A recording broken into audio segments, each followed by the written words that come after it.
Hey guys, welcome to this Q&A. I've only got the one question for today because it's a more detailed question, going to require a little bit more emphasis or concentration from my end. Just going to give it a couple minutes here just to see if anyone else is going to join.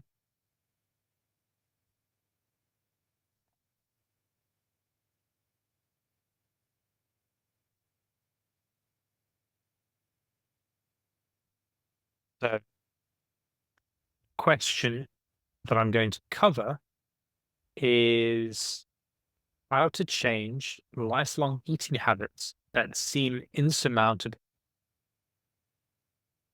changing brain pathways, falling off the wagon, getting back on. Maybe you've covered these before and I haven't seen them. So this is from someone in the team. That came off the back of my very lazy email yesterday on the mailing list, which went out to everybody. So what I'm going to do is I'm going to cover, there's several things to touch on there, and I'm going to cover them sequentially. So lifelong eating habits, insurmountable. Okay, that's it. That's the first. I can't spell. Second one, changing brain pathways, falling off the wagon and getting back on. Right. Okay. So I am a very all or nothing kind of person. And what that means is I will tend to go to extremes in this scenario. So if, for example, you give me a Diet Coke, because I like a Diet Coke, I really like fizzy drink that. Give me a Diet Coke, I'll be okay. Give me the one, fine. That's it. But buy me 12, and all of a sudden I'm like, there's 12 in the fridge. And knowing that I can go to the shop and buy some more if I really wanted to as well becomes another thing, right? So there's 12 little cans of Diet Coke sitting in the fridge, and I'm like, oh, I had one already today, but another one won't hurt. Another one won't hurt. Another one won't hurt. So I have gone my whole life like that, one thing after another. Bit food, bread, crisps, you name it, it happens. In fact, we still buy some of those healthy crisps, those ones called proper chips or whatever they're called, and guarantee we could buy 3 bags and there'll be a bag a day that will disappear out of the cupboard. And, they're not a huge amount of chips or crisps in there, but there's still enough, right? So I can completely agree or sort of appreciate that people are going to have that same process for themselves. Maybe they don't even realize that's the case. So I was like it with coffee. Coffee was one of those things where I could have one and then I'd have two a day. And then all of a sudden I'm up to 4 or 5 a day because it just, to me, I've got like a very addictive palate. So I think the thing comes down to being able to remove things from your life for a period of time so that you learn what it's like to live without them and then reintroduce them at a phase or a stage if you've been long enough without them to then be able to control yourself better. So the way I looked at it for me was like, hey, what was I at the time? 140 kilograms stepping on a scale, and that was dry. I wasn't out of a bath or shower or wringing wet. Standing on the scale, looking at that, and I'm thinking, man, I could easily eat 2 big Domino's pizzas and, like the family pack of Domino's. I could eat that within a day. That would be my whole day of food. So it would be like order Domino's on my day off as soon as they open. And then it would be 2 large pizzas, the drink that comes with it, the starters, and then the dessert. And by the time my friend would come home, my housemate would come home from work, there'd only be a handful of slices left. So I would have eaten two starters or, a family pack I would have eaten in a day. And I was thinking to myself at the time when I was changing things, it was like, well, can't just stop doing that or taper it down or do that once every now and then, or maybe go from a large pizza expectation box like that to having half a pizza. It's just not going to happen. I needed to change and go completely in the opposite direction for a period of time in order to recalibrate. And so that's often what I suggest people do is they take out all the garbage. In fact, when you download my food chart on the website, you get access to that and you see, can you eat from the green zone? You can eat from the green zone. How long have you been at the weight that you've been at? How long have you been uncomfortable? How long have you been in this stage of being really unhappy or whatever with your diet and not being able to control yourself? Okay, so let's say you've been there for 7 years or 8 years or whatever. So in your mind, you've got to think, well, if the pendulum has swung all the way over there, it needs to swing all the way over here in order for me to gain some kind of equilibrium, right? If you go the wrong way down a road and there's no way you can get to wherever you're getting to, you're going to have to come back the other way, aren't you?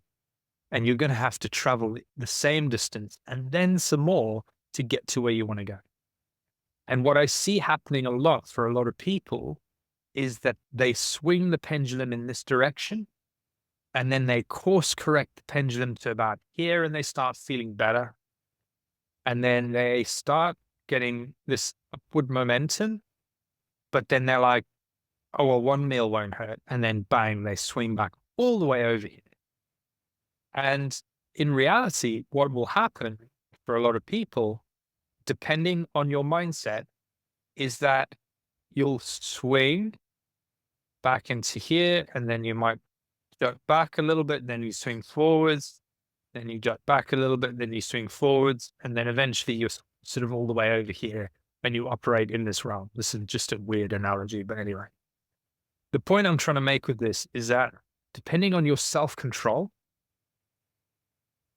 that pendulum can go one way and another and another. So you can go all the way, like you can be really good for 2 days and then really bad for one day, and then really good for 2 days and then really bad for one day. And so I go back to the basics of simply putting it in statistics. I'm getting really passionate. Day one out of 100, you were to score yourself out of perfection. 100 is perfect diet, like completely healthy foods, green on that pyramid that I've given out in resources. Like you are literally a saint. You haven't even sniffed a donut. You haven't even sniffed a packet of crisps. You've looked the other way when people are crossing the street with a coffee in their hands and a bagel or a croissant or whatever. You will not even entertain that. That is being a saint. And day one's 100, day two, 100, day three, 100, day four, 100, day five, 100. Guess what your average is for those 5 days? 100%.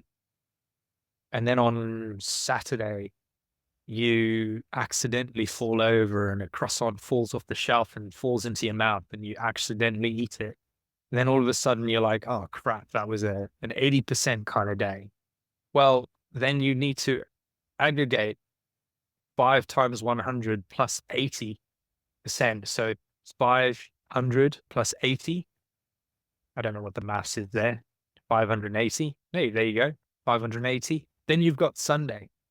So what's going to happen on Sunday for that 7-day average to be above 80%? You got 580, 600. No, yeah, 580. Oh my gosh. Okay, 580 is your total. And your total for the week should be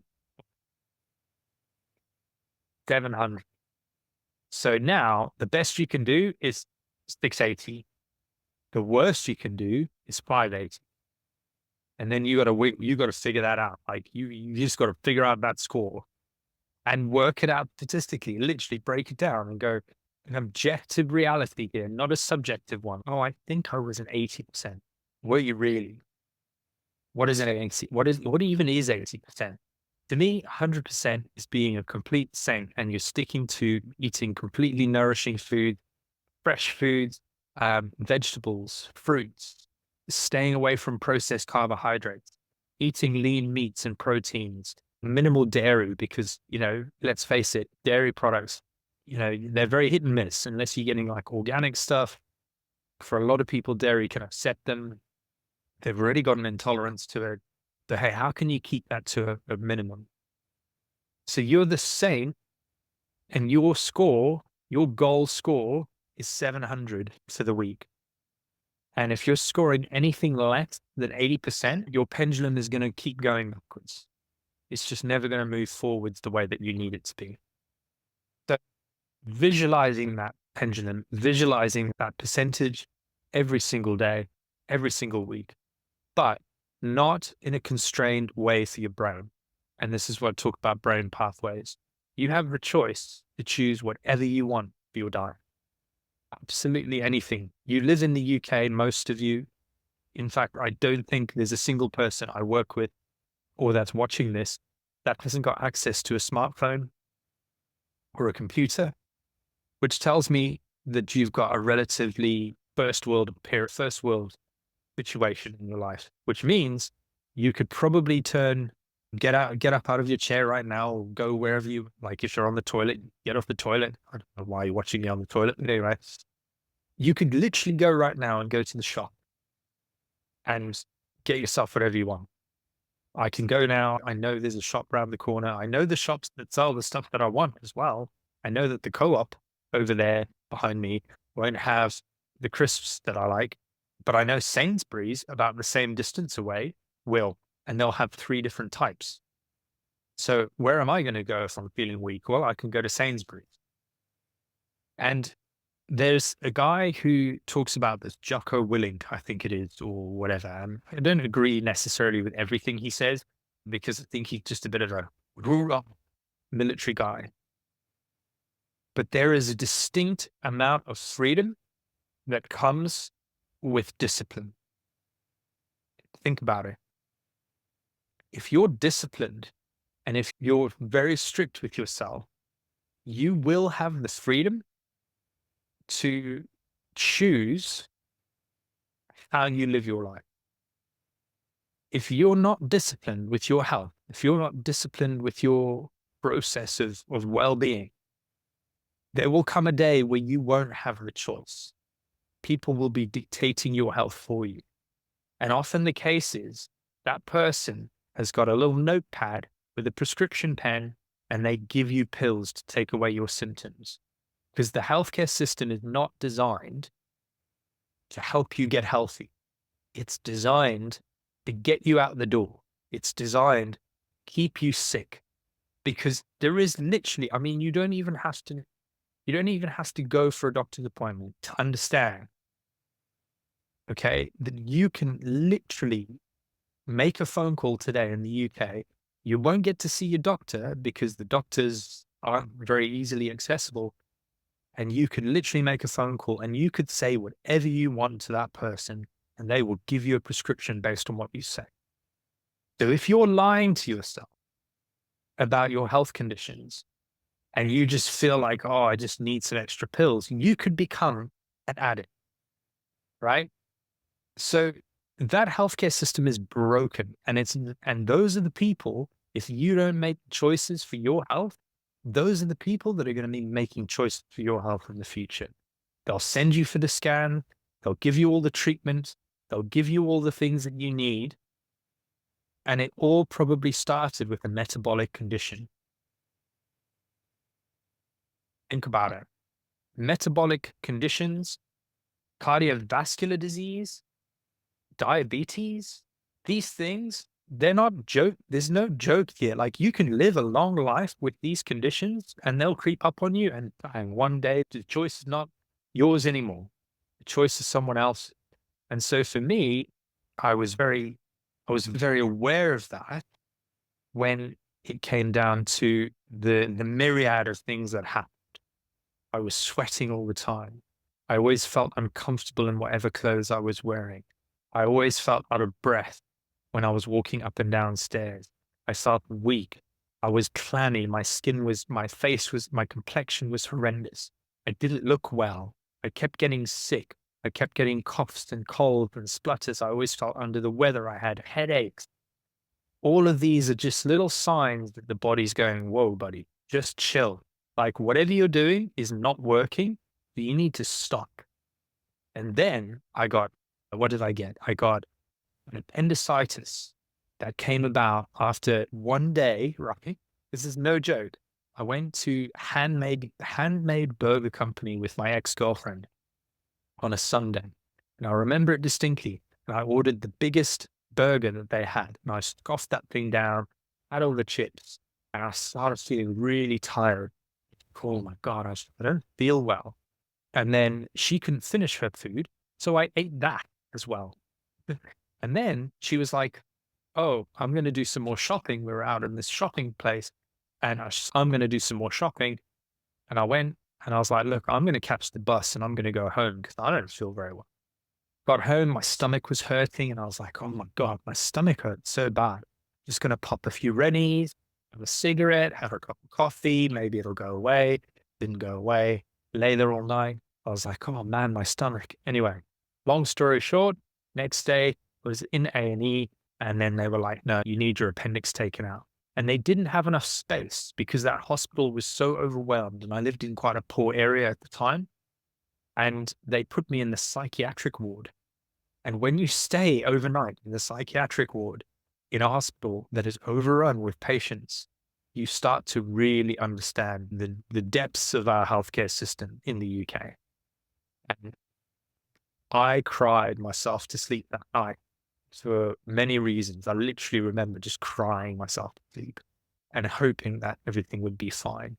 And even when they put me under anesthetic to get my operation, the nurse that was doing the mask on my face couldn't do it properly. And it was the worst experience of my life. One day I'll tell you about it. But the point I'm trying to make with it is that I believe 100% that could have been prevented had I been looking after myself. And not 6 weeks after that, I got shingles and I developed this. The shingles was so bad. It was ridiculously bad. Not to mention the fact that I had high blood pressure because when I was in hospital, I couldn't work. So I was broke. I was recovering for a week in the hospital because they wouldn't let me out because my blood pressure was so high. And then my girlfriend, who I was living with at the time, quit her job. So I had no income. She had no income. We had no money. And our rent was due every Friday by cash from some big Lithuanian dude who was a bodybuilder. Actually follows me now on social media, which is hilarious. Dev, absolute legend, lovely guy, but you wouldn't want to mess with him.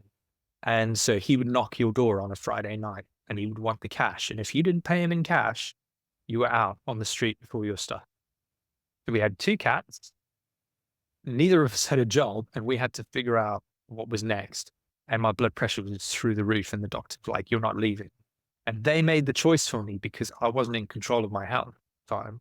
And then I got shingles and so on and so forth. And, you know, I got even bigger than I was at the time. But I wasn't in control. And it was all because I had no self-control. I had no discipline. I wasn't putting in the work in a health context. I was smoking. I was eating whatever I wanted. I was choosing the path of least resistance when it came to food. And I was very much aware that my pendulum was all the way over in this direction. Okay. So bringing it back around to this positive brain pathways and all this kind of stuff. If you fall off the wagon, it's only a wagon that you just need to get back up on. And you still have control over your percentages for the rest of the week. So if you fall off the wagon on a Sunday and your percentage is still not over like 80%, what have you been doing for the rest of the week? That's what I got to say to that. But my point is, you've always got the next day to start again, and you've got the rest of your life to improve on this. But like I said before, everything comes down to you being disciplined. And discipline comes in many forms. Discipline comes in the form of you waking up every single morning and making that conscious effort to be better. But it also comes in the form of being able to stand up and say no to people. Because you think that you're the problem, but there are enablers around us. And I'm one of them. I'm terrible. I can do things at times. I'm like, oh my gosh, you know, I'll buy stuff and I'll be like, am I buying this for me or am I buying this for someone else? Or am I like, why am I doing this? Why am I buying this food for people? I shouldn't be enabling them to make bad choices for their health. So we're all guilty of this. And also, actively encouraging someone else because you're insecure about your own positioning. Do you know how many times someone would say, why are you having a salad when you could just have a burger and chips? And I would say, I'm having a salad because that's the easiest thing for me to eat on this menu without saying no to coming out and being able to socialize with you because I'm really focused on being healthy. Yeah, but one burger won't hurt you. No, it's not the one burger that got you to this point. One burger doesn't make you fat. It's many burgers. Yeah, but if I let myself have this one burger, then who's to say that I'm not going to have another one tomorrow and another one the day after and another one the day after? Because guess what I'm doing? I'm feeding the dysfunction. Okay. And this is what you got to think about with this. It's like the whole point of functional patterns and biomechanics and training your body out of bad posture and bad habit with your muscles is that you're exposing your body to a different stimulus that's better for you. If you sit in a chair like this all day with your head pinned back and your neck compressed, and you just do that for your entire life, your body will adapt to that position. You're a product of your own behavior, right? So how do you pull yourself out of that posture? Well, you need to learn what things you need, what exercises do you need, what things do you use on a day-to-day basis, exercise-wise, that can pull you out of that dysfunction, right? So we do it on a physical level. We train our bodies to be stronger. Why can't we apply that same concept with our health and our diet? Every single piece of vegetable that you eat is another nail in the coffin of being undisciplined. Every single positive choice you make for your diet is a nail in the coffin of a bad decision you've made in the past. You're putting it to sleep. You're putting it out of the way. And when you associate every single mouthful of good food in your brain with a positive outcome for your future, it suddenly becomes very easy to understand why you would choose that path because you're enabling yourself and you're showing yourself that you're capable. So people don't, in my view, people don't have a problem with having bad habit or, falling off a wagon. What people have is a lack of self-control, a lack of confidence in themselves, a lack of discipline, if you would. Be honest with yourself, be disciplined with yourself, and understand that if you've got the confidence to ask the question, you've got the confidence to make the change. So yeah, there we go. That's my rambling on how to overcome a dietary. Hope that helps. Have a great day. Stay strong. Keep moving.